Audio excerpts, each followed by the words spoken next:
Baik, saya lanjutkan materi pembahasan dari kelompok kami, itu kelompok 3. Nah, di sini saya sebagai penyaji ke-6. Ini pada mata kuliah dasar-dasar geometri.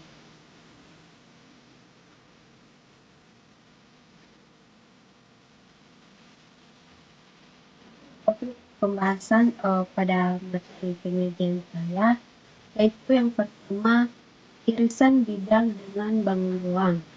Kemudian pada irisan bidang bangun ruang ini kita akan membahas definisi irisan bidang, kedua irisan bidang dengan bangun ruang. Nah, mengenai irisan bidang dengan bangun ruang ini, kita akan mempelajari bagaimana menggambar irisan bidang dengan sumbu afinitas. Nah, yang pertama kita akan membahas bagian B, yaitu irisan bidang dengan bangun ruang. Nah, apa sih definisi dari irisan bidang? Definisi dari irisan bidang merupakan sebuah bangun datar yang dibatasi oleh ruang garis yang terbentuk oleh perpotongan antara bidang dengan sisi-sisi dari bangun ruang tersebut. Atau dapat juga kita katakan bahwa irisan bangun ruang merupakan bangun datar yang dibatasi oleh garis potong antara bidang datar dengan sisi-sisi bangun ruang tersebut. Kemudian irisan bidang dengan bangun ruang. Nah, di sini kita akan membahas bagaimana menggambar irisan bidang dengan sumbu afinitas. Nah, terlebih dahulu kita membahas apa sih definisi dari irisan sumbu afinitas. Nah, definisi dari sumbu afinitas yaitu garis potong antara bidang irisan dengan bidang alas bangun ruang yang diirisnya. Nah, berdasarkan definisi dari sumbu afinitas, maka sumbu afinitas terletak pada bidang irisan dan bidang alas. Nah, sebelumnya pernah dibahas beberapa aksioma tentang garis dan bidang, yaitu yang pertama dua menentukan garis, kemudian garis dapat diperpanjang pada kedua ujungnya, dan ketiga bidang dapat diperluas. Nah, sekarang kita akan membahas bagaimana cara menggambar dengan menggunakan sumbu afinitas. Nah, untuk menggambar sebuah bidang irisan pada bangun ruang menggunakan sumbu afinitas, maka ada beberapa langkah-langkah yang perlu kita ketahui. Yang pertama, pilih dua titik persekutuan antara bidang dengan rusuk bangun ruang. Nah, jadi kita pilih dua titik persekutuan pada bangun ruang tersebut yang merupakan titik yang terletak pada satu bidang. Kemudian, yang kedua, kita lukis garis yang melalui dua titik tersebut. Jadi, setelah kita menentukan dua titik persekutuan yang merupakan satu bidang, maka kita melukis sebuah garis yang akan melalui dua titik tersebut. Kemudian, kita perpanjang garis tersebut pada alas bangun ruang sehingga akan potongan garis pada langkah kedua atau pada garis yang kita lukis tadi. Kemudian langkah yang keempat, kita menghubungkan dua titik baru pada bidang alas bangun ruang. Garis yang diperoleh adalah sumbu afinitas. Jadi kita menghubungkan dua titik pada alas tadi sehingga garis tersebut yang menghubungkan kedua titik baru tersebut, itulah yang disebut dengan sumbu afinitas. Kemudian langkah yang selanjutnya kita lengkapi gambar irisan tersebut. Jadi setelah kita menghubungkan titik-titik tadi, titik yang kita temukan tadi kita hubungkan sehingga akan membentuk irisan. Nah, agar kita lebih mengerti dan memahami bagaimana melukis sebuah irisan bidang dengan sebuah afinitas, maka kita akan membahas beberapa contoh. Nah, di sini saya akan menjelaskan dua buah contoh. Maka pertama yaitu contoh dari 2.1. Nah, lukislah bidang irisan kubus A, B, C, D, E, F, G, H yang melalui titik P, Q, dan R. Berikut ini adalah contoh gambar dari lukis dari A, B, C, D, E, F, G, H. Jadi ini contoh kubusnya atau ilustrasi gambar dari kubus ini. Jadi diketahui di sini sebuah kubus A, B, C, D, E, F, G, H yang melalui titik P, titik Q, dan titik R. Maka penyelesaian dari contoh soal ini yaitu, nah ini penyelesaian dari contoh ini. Maka lukisan atau irisan dari kubus tersebut yang melalui titik P, Q, dan R yaitu berbentuk segi 6. Jadi di sini sudah diarsir, jadi nampak bahwa irisan pada bidang bangun ruang ini berbentuk segi 6 dan garis yang menghubungkan titik-titik ini merupakan sumbu afinitas. Nah, agar lebih mudah untuk dipahami bagaimana melukis sumbu afinitas tadi, melukis bidang dengan sumbu afinitas, maka di sini saya akan menguraikan langkah-langkahnya. Langkah-langkah bagaimana menggambar ataupun melukis kubus A, B, C, D, E, F, G, H tadi yang melalui titik P, Q, dan R. Nah, langkah-langkah yang akan kita lakukan yaitu pertama, kita perhatikan bahwa pada sebuah kubus ini terdapat dua titik yang sebidang atau titiknya kedua titik tersebut terletak pada sebidang. Nah, di sini jika kita perhatikan kubus yang melalui ketiga titik, titik yang sebidang yaitu Q dan R itu terletak pada bidang bagian belakang kubus. Nah, langkah pertama yang akan kita lakukan yaitu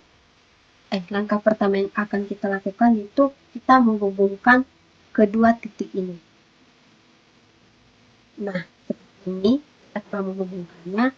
Maka langkah yang kedua yang kita lakukan yaitu kita memperpanjang rusuk yang sebidang dengan titik Q dan titik R, yaitu rusuk DC dan DH. Jadi kita perpanjang rusuknya seperti ini. Jadi terjadi perpotongan garis perpanjangan dari QR dengan perpanjangan rusuk DC. Nah, ini dia titiknya. Jadi kita sebut titik ini dengan K. Begitupun dengan perpanjangan rusuk DH dan perpanjangan garis QR tadi, yaitu ini titik perpotongannya. Kita sebut titik perpotongan ini dengan titik L. Maka langkah selanjutnya yaitu kita perhatikan pada kubus ini di mana titik yang masih sebidang. Nah, jika kita perhatikan bahwa titik K ini merupakan titik yang sebidang dengan titik P. Karena apa? Ini berlaku aksioma yang saya jelaskan tadi, bahwa setelah kita menemukan dua titik, maka kita buat garisnya dan memperpanjang garisnya. Nah, berlaku juga perluasan bidang. Jadi, apabila kita memperluas bidang ini, maka titik K merupakan titik yang sebidang dengan titik P. Jadi, kita dapat menghubungkan titik P dan titik K lalu memperpanjang garis tersebut. Jadi, saya telah menghubungkan titik K dan titik P dan memperpanjangnya. Nah, kita perhatikan bahwa perhubungan titik P dan titik K terjadi perpotongan rusuk pada BC. Jadi, kita sebut titik perpotongan ini dengan S. Kemudian, kita perpanjang rusuk yang sebidang dengan KP, yaitu DA. Maka kita perpanjang rusuk ini. Nah, ini sudah perpanjang.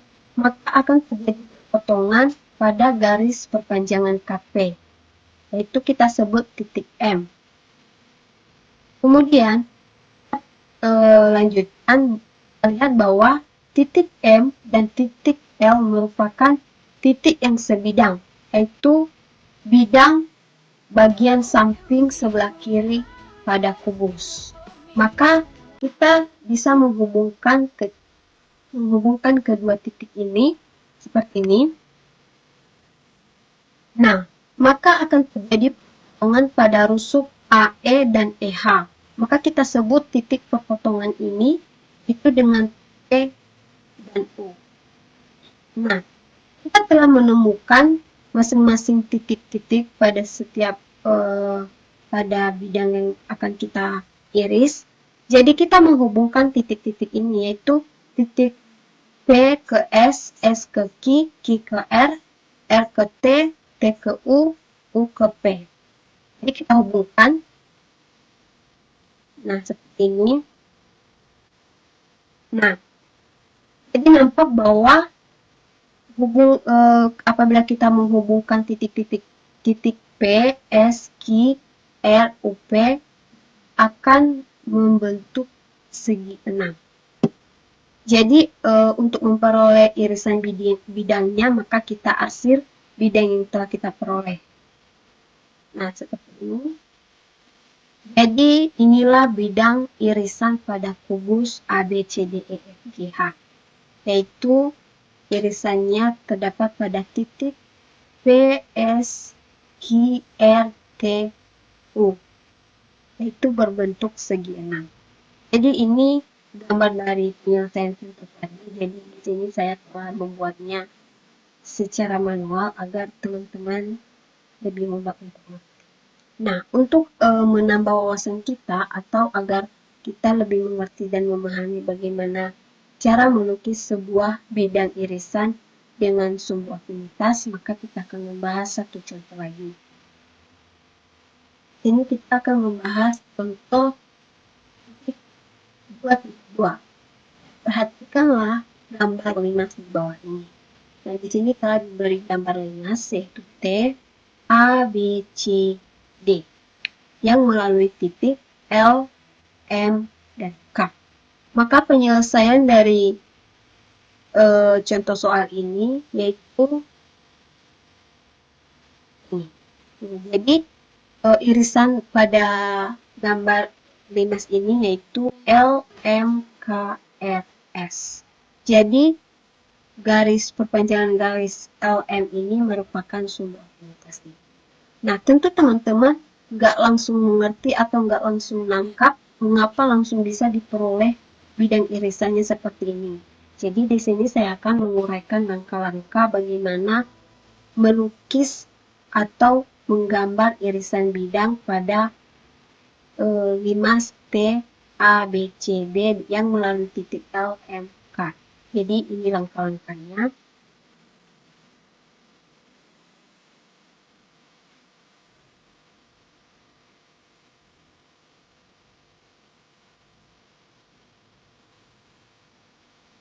Oke, ini gambar dari saya telah melukis balik gambar limas E, A, B, C, D yang melalui titik L, M, A. Jadi langkah yang pertama kita perhatikan limas yang telah dibersihkan. Jadi dari ketiga titik ini kita perhatikan mana titik yang sebidang. Nah, di sini langsung saja kita lihat bahwa titik L dan titik M merupakan sebidang yaitu pada bidang alas. Jadi langsung saja kita hubungkan titik L dan M. Seperti ini. Jadi langsung panjang. Memperpanjang garis yang menghubungkan titik L dan M. Kemudian langkah yang selanjutnya yaitu kita perpanjang rusuk DC dan DA sehingga berpotongan dengan langkah pertama. Jadi langkah pertama yang kita lakukan tadi yaitu membuat garis yang menghubungkan L dan M. Nah, jadi kita perpanjang rusuk ini yaitu rusuk DA dan DC. Nah, maka akan berpotongan dengan garis kepanjangan LM. Jadi kita namai perpotongan ini yaitu titik I dan titik E. Nah, apabila kita perhatikan lagi, maka titik P dan titik K merupakan titik yang sebidang, yaitu bidang bagian belakang limas. Nah, maka langkah selanjutnya yang kita lakukan yaitu kita hubungkan titik P dan titik K, di mana kita tahu bahwa titik P dan K sebidang atau terletak pada bidang belakang limas T, B, C yang diperluas. Jadi kita hubungkan titiknya. Jadi terjadi potongan rusuk TD. Jadi kita sebut perpotongan ini itu R.